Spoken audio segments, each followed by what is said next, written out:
ওই ঘটক সাহেব, হ্যাঁ। আমার মেয়ের নাকি একটা পোলা দেখেছে ভালো। পোলা তো এটা আছে, হ্যাঁ, ভালোই। বিড়ি টিড়ি খানা বরাবর। না পোলা তো বিড়ি মিড়ি খায় না, ওই টুকটাক রাত্রে 2-4 টাকা খায়। तो रुको जरा सबर करो बोला धक्का मुक्की नहीं करने का आराम से लेना বিড়িও খায়। আরে তুমি তো বুঝলা না, বিড়ি খায় ঠিক আছে, হ্যাঁ, কিন্তু পোলাই তো সবসময় বিড়ি খায় না। হ্যাঁ। যখন পোলাই গাঞ্জা না পায় তখন বলে বিড়ি খায়।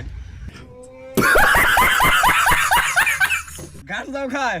ওই যে হায় হায়, তুমি কয় তো কি দেখা রে? যায় বুঝোই না, হ্যাঁ, পোলাই গাঞ্জা সবসময় খায় না, কোন সব খায়? যখন বলে মদ না পায় তখন গাঞ্জা খায়। মারছে। পোলা বলো মদ খায় আবার না?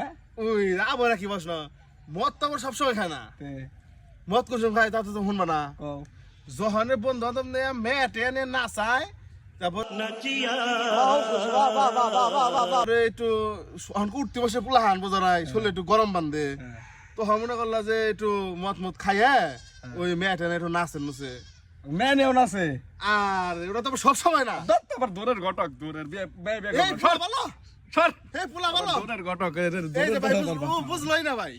হ্যাঁ এইসব মানুষের আসলে বোঝা যায় না রে। পোলা একের, পোলার কোনো নাই, ভেজাল নাই পোলার মধ্যে, বুঝলো না। Would like to take notes while I take